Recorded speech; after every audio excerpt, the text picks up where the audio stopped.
In this time of pandemic, we keep on hearing the word asymptomatic. In tuberculosis, we call this latent TB infections. In order for us to provide both excellent and compassionate patient care, it is essential to be inclusive in our efforts to prevent and threat of TB.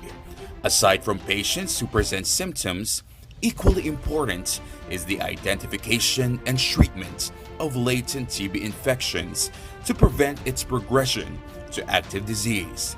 Let us now go through the basics of latent TB with Dr. Danielle Tan.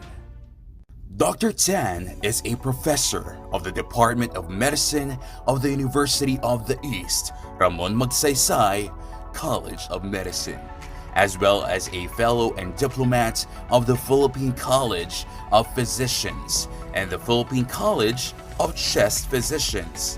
He is the Distinguished Healthcare Advocate Awardee recognized by the Philippine College of Physicians.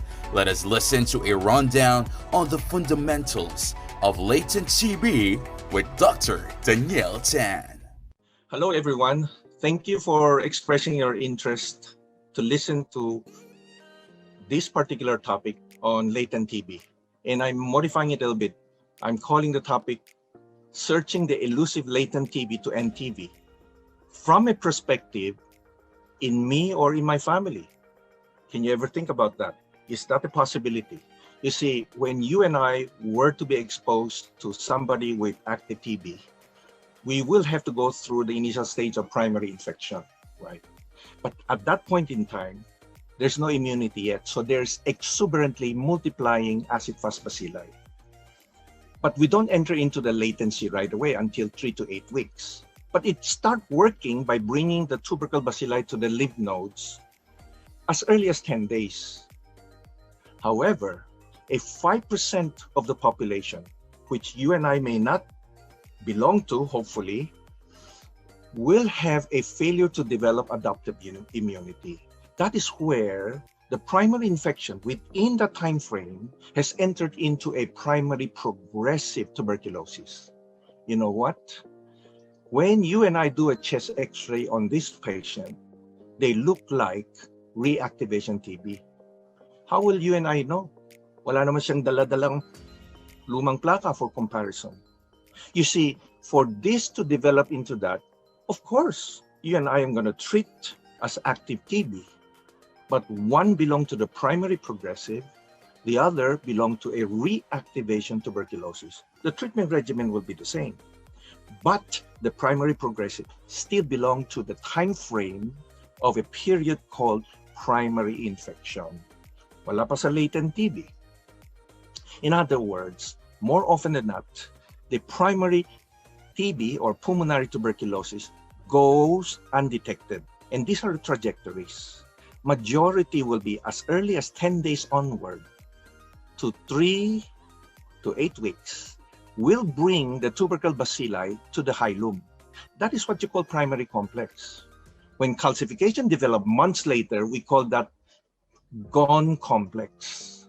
And most of the time, it heals spontaneously simply because the T cell, B cell come into the picture sa hilar nodes to begin an immune defense to prevent the spread. But in that primary progressive period, it can go to number 2, to the apex where it's best aerated. It can also go to the pleura, and it can also go to the systemic circulation and cause miliary. So the problem is, how often do we detect them? No, we don't.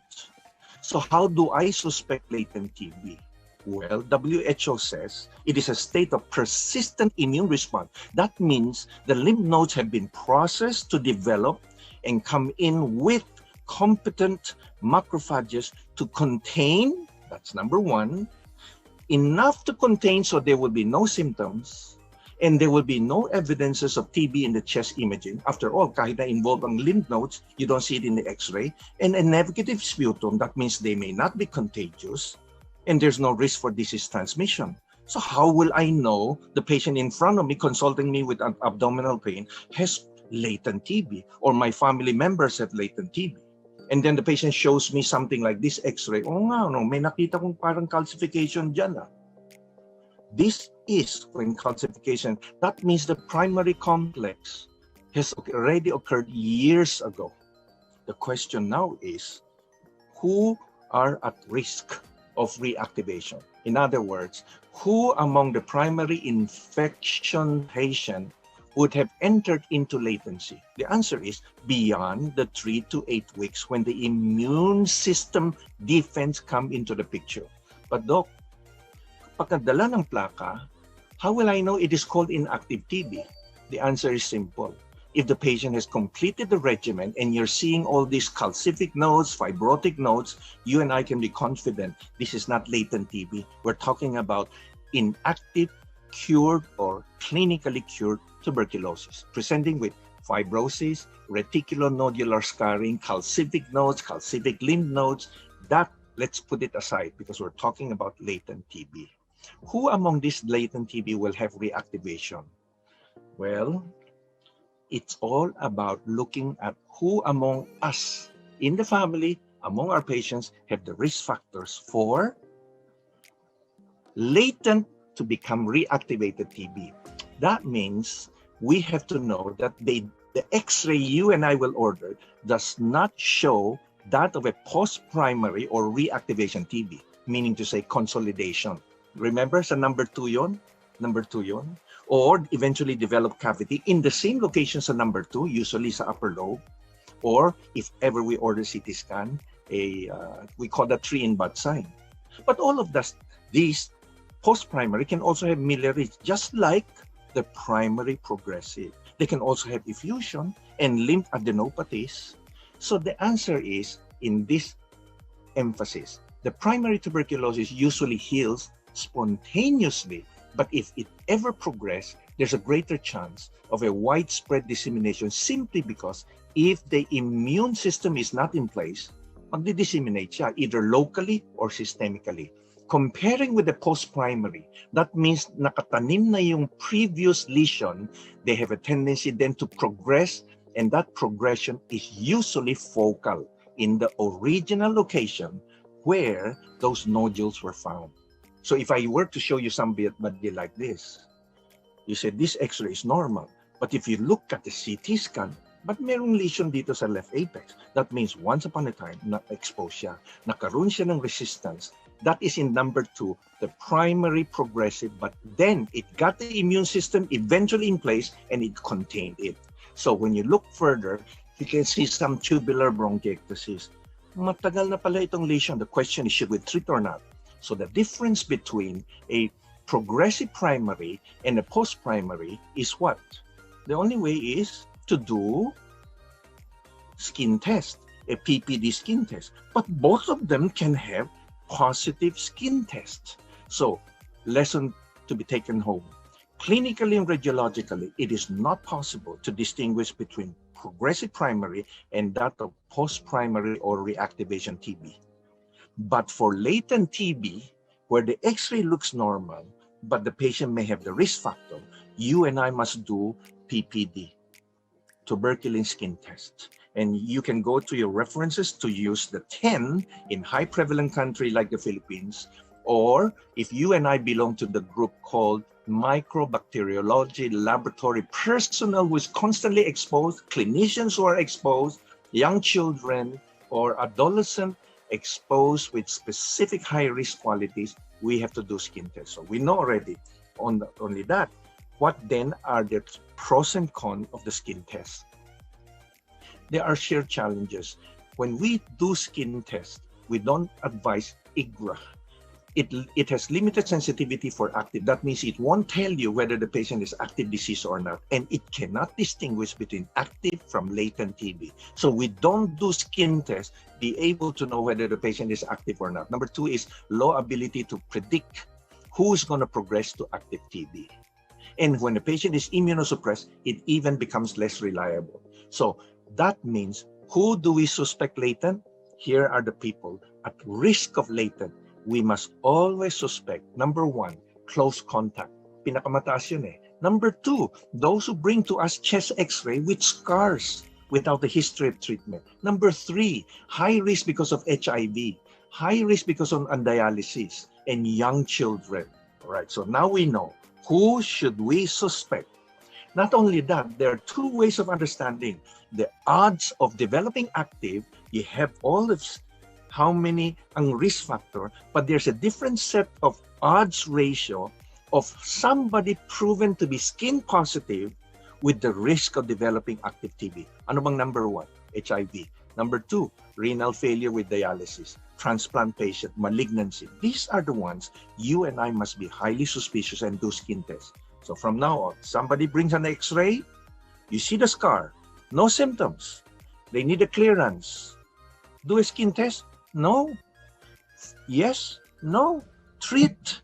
Because it says in apical scarring, the reason hindi kumalat ang TB because there's immune control of the active disease. But look at the observation. 70% of sporadic cases of TB have pre-existing apical scar. Now, if you and I are doctors in practice with a scar, don't bet on it just because you and I don't feel anything. We are spared.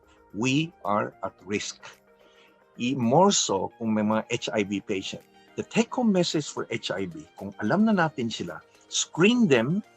If you have the information already, they should be aware that the lower the CD4 count, the higher is the risk of having miliary or disseminated TB. And it can occur in all degrees of immunosuppression. So how do we treat? 6-month INH or 9-month INH or 3 to 4 months of INH rifampicin or 3 to 4 months of rifampicin alone. That's it. Just suspect, do the skin test, identify who is at risk, and treat them. When you treat them, you and I will achieve this final slide's objective. The latent TB will not enter into the pool of reactivation tuberculosis because the same reactivation tuberculosis will now be spreading among family members, uninfected, susceptible. Now they are exposed because sooner or later they will be the latent TB that will contribute to the pool of reactivation tuberculosis. The same uninfected population who were exposed to reactivated tuberculosis bacilli may then develop primary progressive that is indistinguishable from that of a reactivation TB. So, ladies and gentlemen, are you and I at risk? The answer has been shared with you. Remember them. Thank you. Thank you, Dr. Tan, for your exhaustive discussion. I'm sure our family physicians in attendance will find them very relevant to their practice. When an epidemic or pandemic occurs at the same time, the threats to health are magnified. I am referring to the long-term problem of TB epidemic and the more recent COVID-19 pandemic that is ongoing. Both are communicable diseases and both can affect the outcomes of the other. Additionally, COVID-19 has disrupted the delivery of many services, including TB management. Now, more than ever, our patients need us to go that extra mile to access proper care. With a short discussion on COVID-19 and TB, we have Dr. Rontgene Solante. Dr. Solante is the head of the Adult Infectious Diseases and Tropical Medicine Unit of the San Lazaro Hospital. Here is Dr. Solante to talk about COVID-19 and TB. What is the impact of COVID-19 on tuberculosis? 1.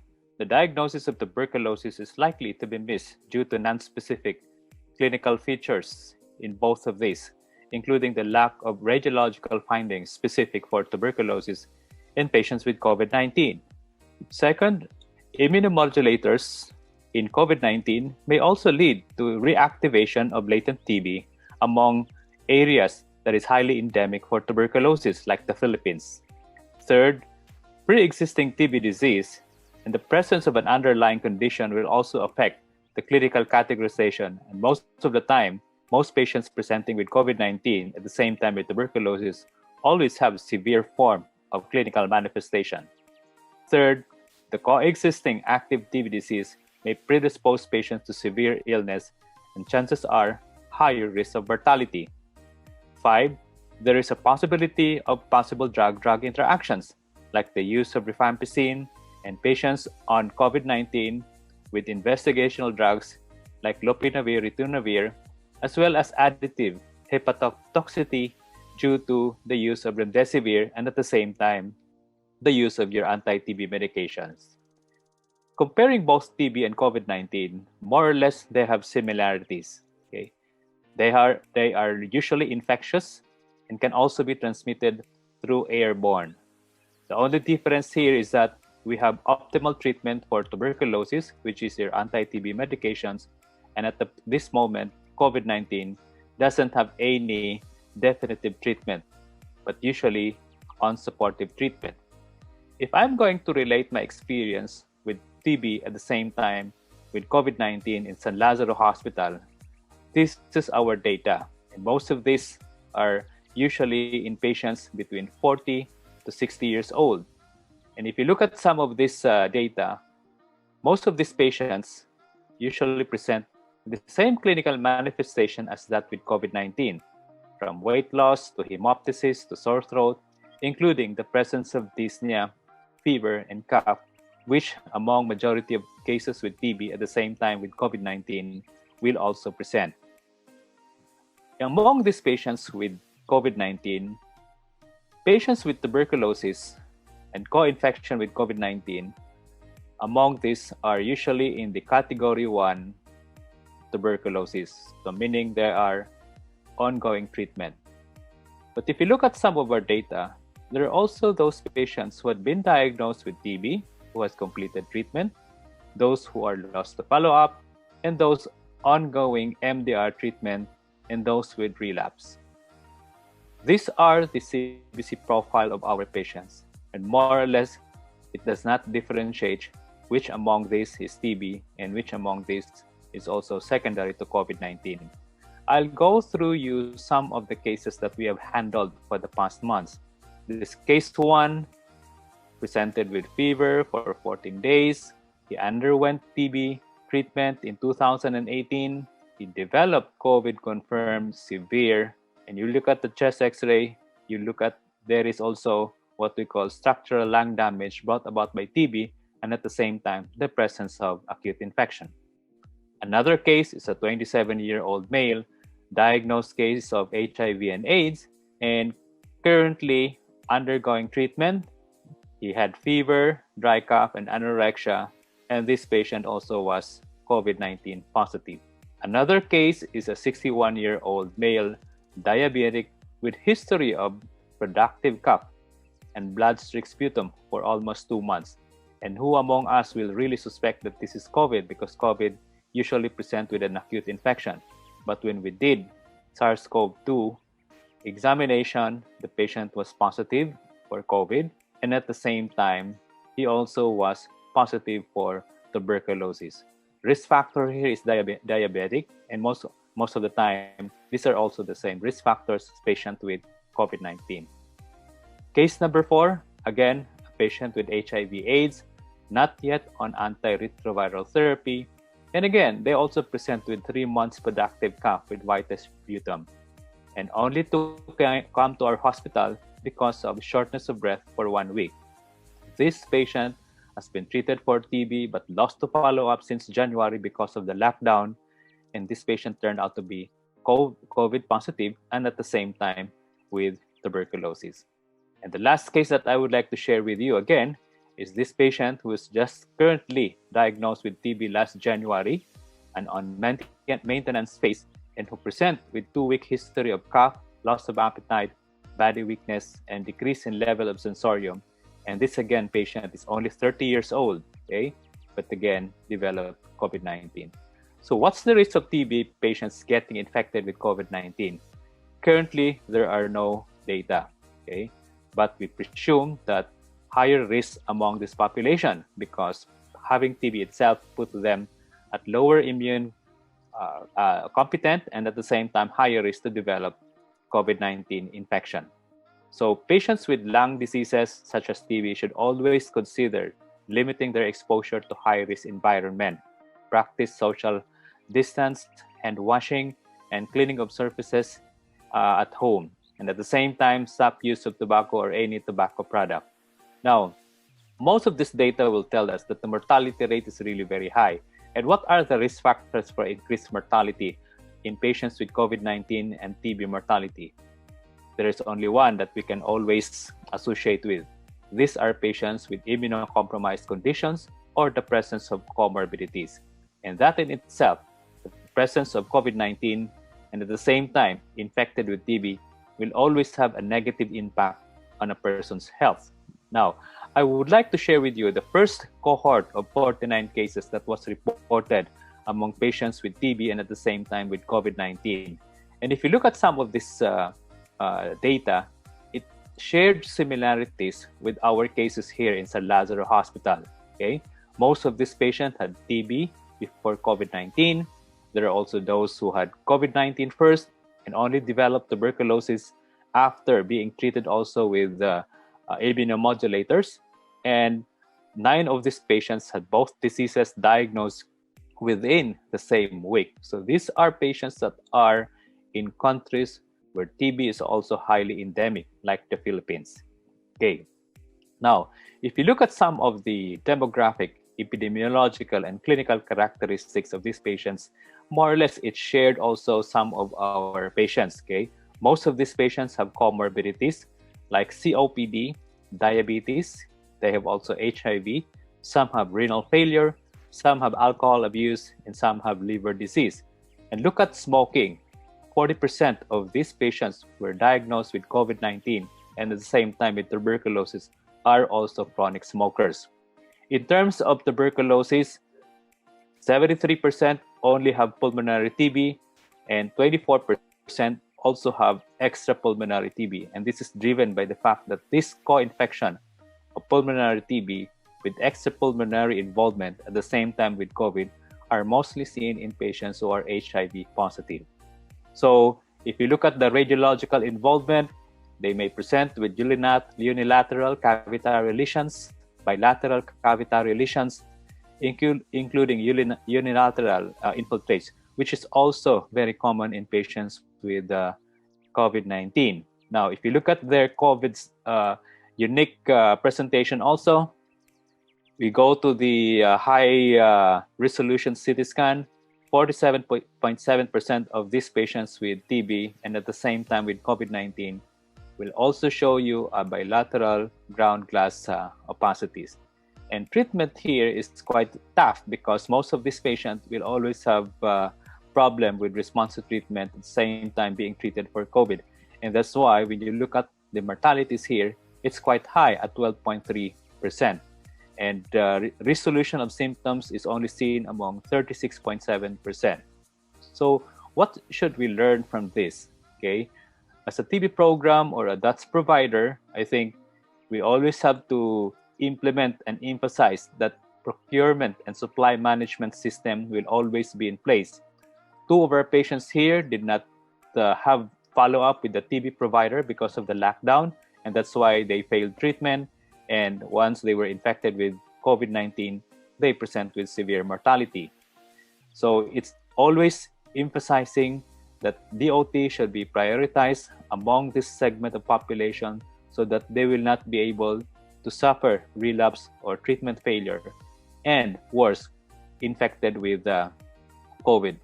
So these are some of the suggestions by the Stop TB Partnership in order to fight TB and TB and at the same time fight COVID-19. TB and MDR TB patients should stay at home. Multiple months of medicines should be given to patients at home. So there should be a procurement process that these patients should also be given a supply of medication good for 2, 3, or even 6 months. And that should be carefully planned in terms of local drug distribution. If these patients are diagnosed with MDR TB, then they should be shifted from an injection-free to an oral MDR TB regimen. And more importantly, family members should always be an important partner in the treatment, giving them support not only in terms of provision of this medication, but also psychological support that they would also be compliant with their medication, compliant with the health protocol. And then for follow-up, they should encourage virtual treatment support and digital adherence tools, telemedicine for managing adverse event. The moment they see some side effect of the medication, they have to have that access to telemedicine with the DOTS provider. And at the same time, even during this pandemic, they always have to have contact management and contact tracing, especially for those patients who are really positive for COVID-19 and at the same time with tuberculosis. So to conclude, co-infections with TB must always be suspected in addition to COVID-19 in the current scenario in patients with respiratory tract infection with non-specific clinical features and unexplained or prolonged clinical course, and utmost consideration should be given to all above concerns implicated. Thank you very much. Thank you to our speaker, Dr. Tan and Dr. Solante, for your lectures. Now that we've run through a synopsis of must-known information on TB, we will now move on to a quick open forum. To our attendees, you may write your comments and questions in the public chat. Please don't forget to introduce yourself by typing in your full name and place of practice before your question or your comment. Thank you.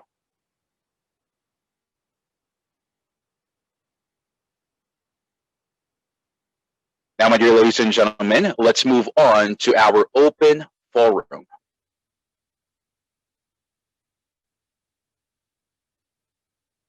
Now, for our first question, this question is for Dr. Tan and, of course, Dr. Solante. For the first question, should we treat latent TB, especially in the country wherein the burden of TB is high? How can we tell that upon completion of TB meds are recommended for latent TB that the patient was cured, since most, if not all patients, are asymptomatic to begin with? Shall we opt for quadruple drug therapy instead? That is from Dr. Rodney Valencia.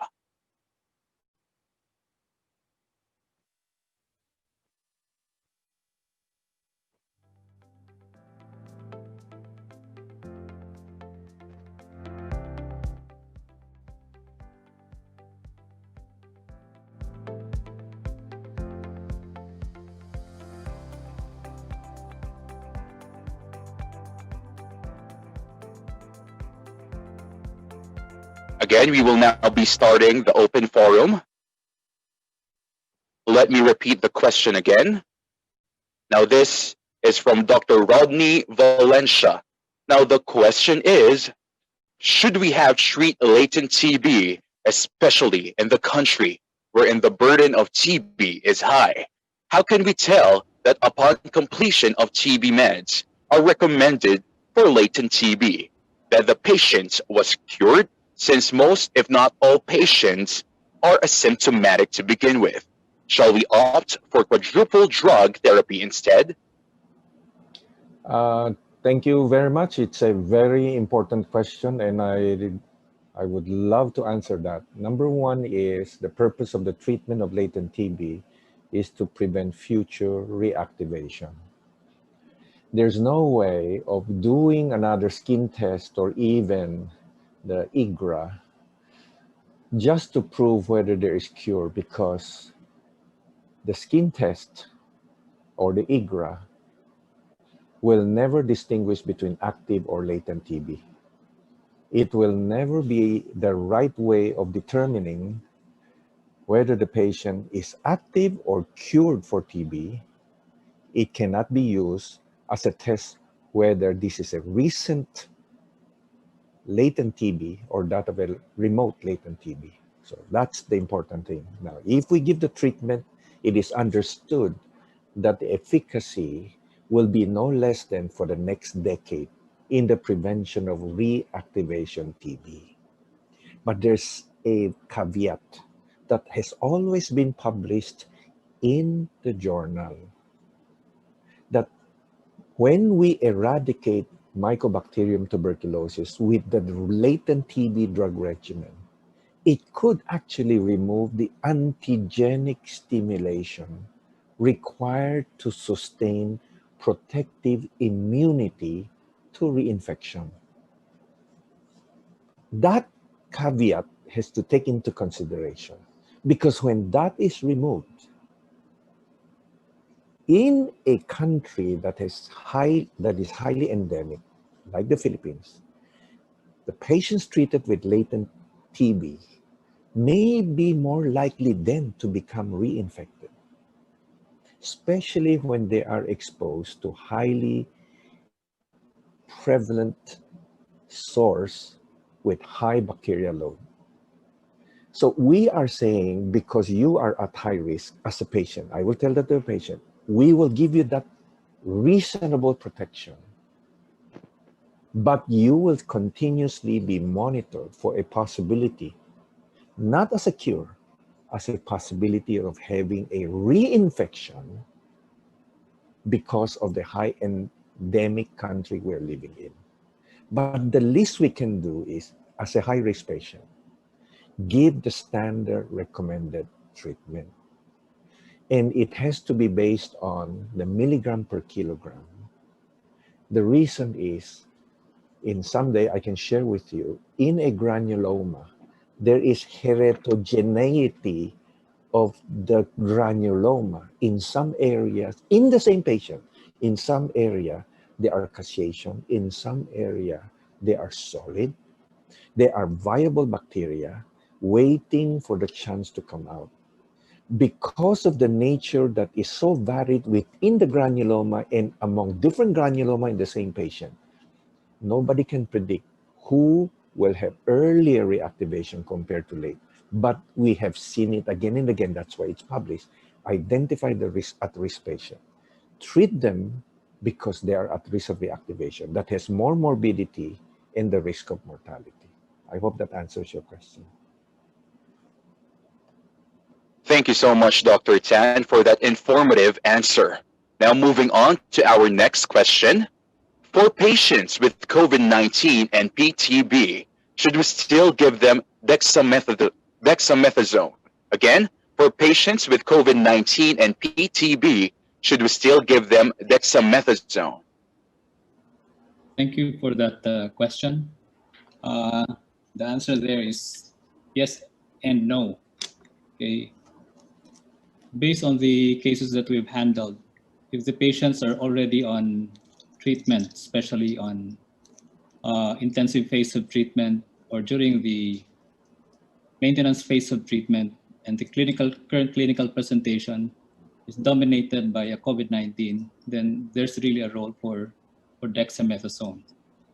But the tricky part there is that if this patient presents with a newly diagnosed or new acute onset, tuberculosis that was not detected before, and at the same time he has an acute onset of your COVID-19, then that, I think, most of these patients, especially for those who really requires oxygen, then you have to weigh the benefit over the risk. Now, active TB, you have treatment with your intensive phase, while your COVID-19, part of that is the investigational drugs, giving dexamethasone to lessen the effect of the hyperinflammatory phases. At that instance and that particular setting, then most likely there will be a role for your dexamethasone. Okay, thank you so much, Dr. Solante, for that answer. Now for our next question, is there an authentic treatment or management of latent TB infection, or the LTBI, without TST for those family members or friends exposed to an active TB patient? Because many will not abide to have TST and treated for prevention. So can I get some clarification? The question is whether, in the absence of skin tests, can we just treat the patient, right? Is that the question? And my answer is, certainly we have to discuss this with the family, that if the patient has cavitary TB, they are in constant close contact, even in the absence of skin test, even in Lancet infectious disease as well as Lancet respiratory disease journal, the advice is treat, because the protection outweighs the risk of side effects. Number two is, the concern is not just making that decision, it's actually convincing them, the patient, whether to take the six months long treatment that will be at risk of a compliance problem, or it should be just the 3 months or to 4 months of rifampicin alone. And this kind of decision can also come to a conclusion after a careful discussion with the family. Now, whenever thereafter, there's an opportunity to test this patient, certainly we should. But the question even is more tricky. After the treatment, because of the history of exposure without skin test, should we still do the skin test? My answer is there's no point. Because if the protection has been given to this patient, even if it's positive, it does not offer any more valuable information. Then the rest of the life of the patient, he or she will be monitored for a potential for what? Reinfection coming from another source.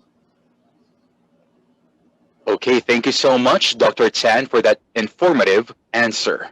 Now for our next question, or moving on to our next question, does people living with HIV at risk of getting TB repeatedly?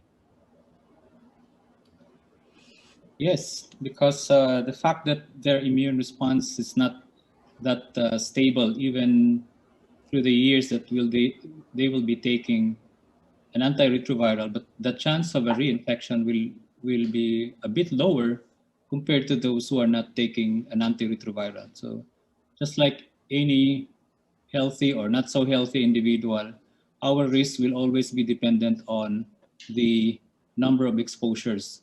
So if you are in a high risk area in a country where exposure is really high, then chances are there could always be a reinfection.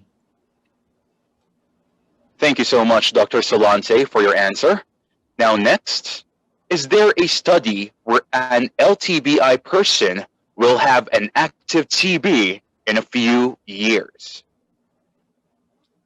Let me answer that. Certainly, if the patient were not treated or completed the recommended duration of treatment according to the regimen chosen, the answer is yes.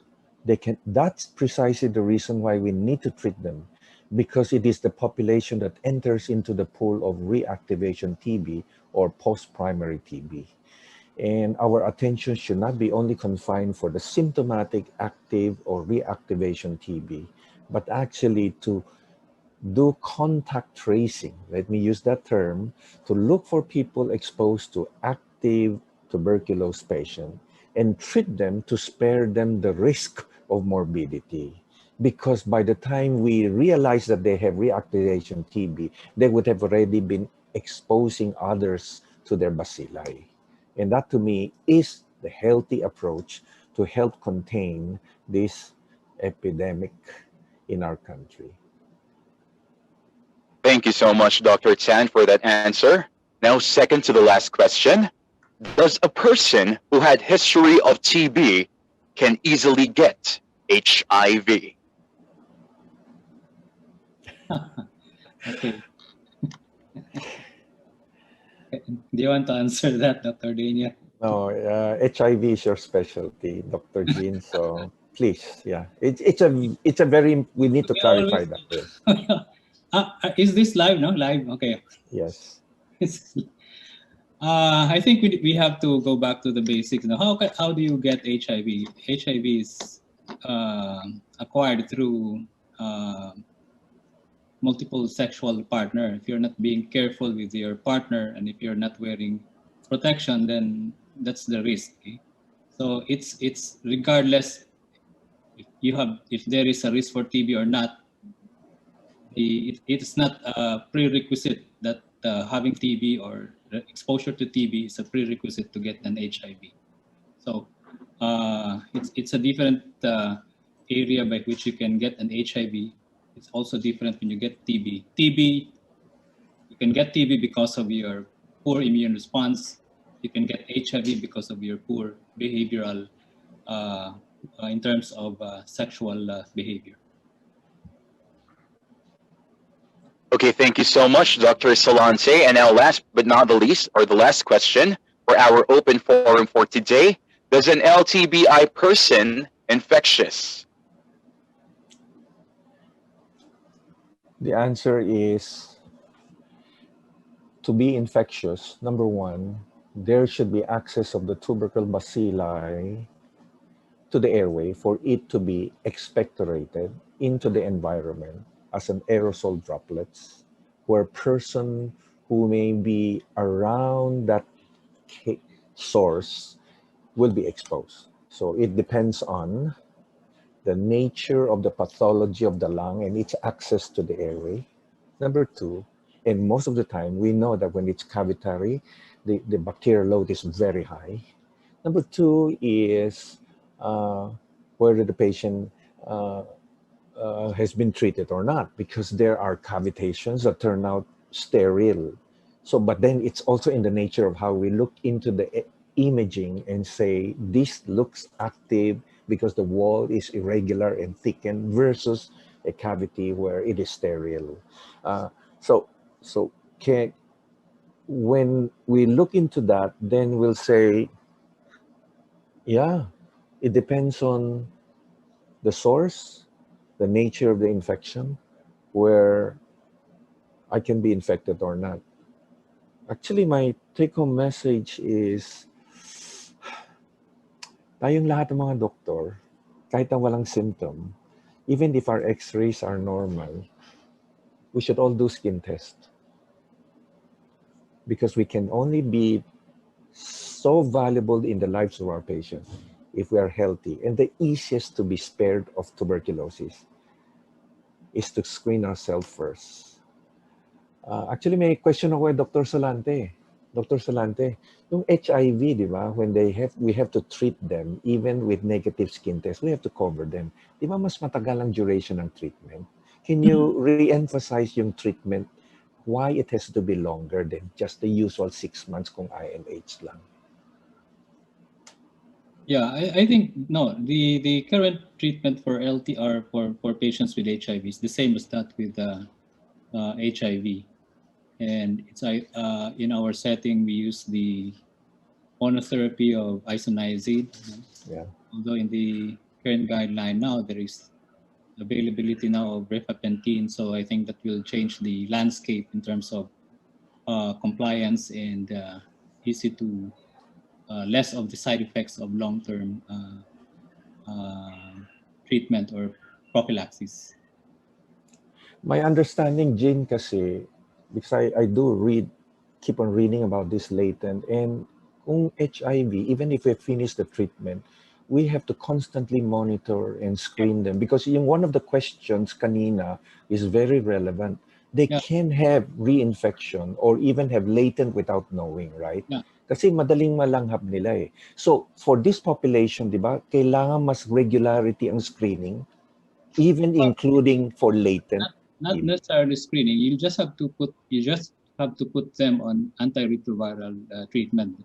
Yeah. As soon as that it should be given in any patients with tuberculosis, because the immune reconstitution can also help in terms of its response to the acute tuberculosis infection, and I think that's crucial.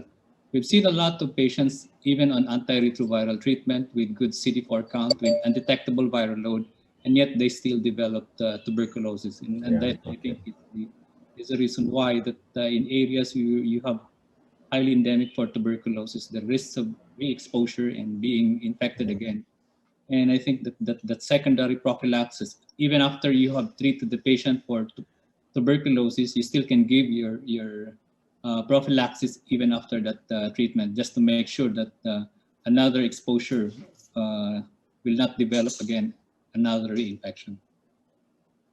What I've learned from all this preparation, realizing na If I have reactivation post-primary TB and I've completed the treatment, it doesn't guarantee I will not be reinfected. And when we put a population of HIV, it becomes something like dividing them into somebody who is well-maintained and controlled with retroviral, antiretroviral medication, and the viral load is so low. Then there will be, the approach to them is like a non-HIV patient, right? Ang risk nila and everything should be the same. Am I right, Jean? Yes, because if you look at how the dynamics of the transmission and the development of active tuberculosis, okay, yes, we do get a lot of patients that are symptomatic, but what about those who are latently infected and eventually will develop the symptoms? Yeah. We don't have that much of a data, and that's why I think the direction now is really search for also for those who are latently infected, because these are the group of population that will become active TB later on. And Yes. between that line of being latent and active, there's a thin gray of demarcation there that that particular individual can be infectious. And that's where I think why is it very difficult to control tuberculosis in the Philippines. Okay. So I just for the sake of going back, Jean, I appreciate your answer. When we say latent, na-contain na ang tubercle bacilli. So the likelihood of being contagious is significantly not an issue. It's actually yung sinasabing kong primary progressive. Bago makaroon ng adaptive immunity, at that point in time, contagious pa siya. Kung ka-expose lang sila within that first 3 to 8 months, yung period after that exposure, kung hindi nakaroon ng adaptive immunity, ang symptoms, may symptoms sila eh. Yet their symptoms is similar to a post-primary. And that means at that point in time, they're still contagious.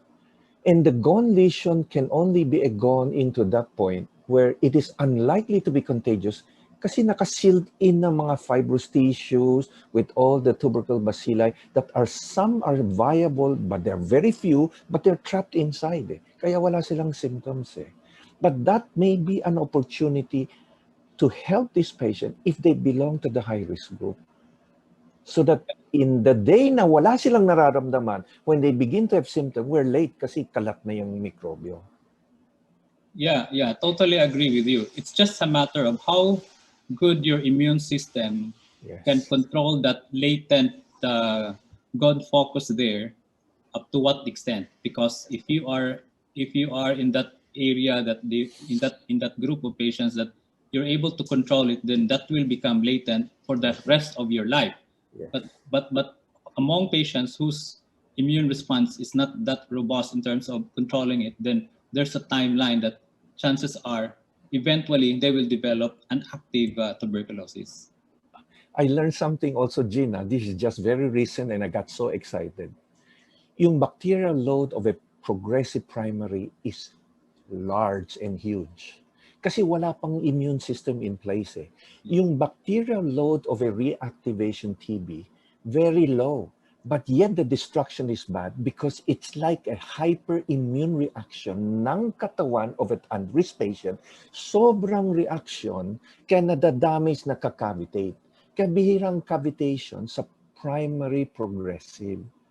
Mas madalas, and yet it is very local sa post-primary, pero nasisirang tissue because of the way the body reacts to it, yet the bacterial load is not as much as somebody without adaptive immunity. So that's equivalent to HIV. Yet, robust ang inflammation, very contagious, the bacterial load is very high. Ang mahirap lang i-detect talagang clinically is, kung first-time exposure a few months ago, am I primary progressive or am I post-primary? Because I never had symptoms before of latency.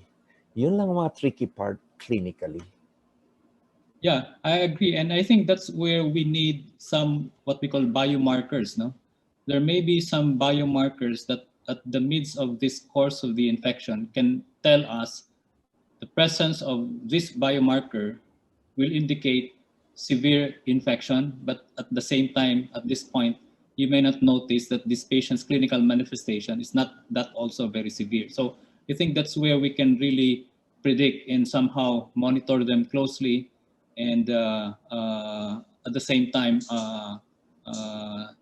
can also be an important later on future interventions, how we really can control latent TB, especially for those who are immunocompromised. Okay, thank you so much, Dr. Solante, and of course, Dr. Tan. We still have one more follow-up question. Who are more communicable when infected? Is it the kids or the adults? I think we should, Jin, you can also answer that now. I think we have to qualify whether children or adults in the nature of the pathology of the lung. And I would be basing it on symptoms. I'll be basing it on the imaging because there are features that can be very suggestive of contagiousness. And then of course, even if children, if it's doable, we will try to get the specimen. So my own approach is I wouldn't want to just guess, oh, that's more contagious. We have to rely on all of these different bases to make a conclusion that the patient is really contagious. Jin, anong take mo dyan?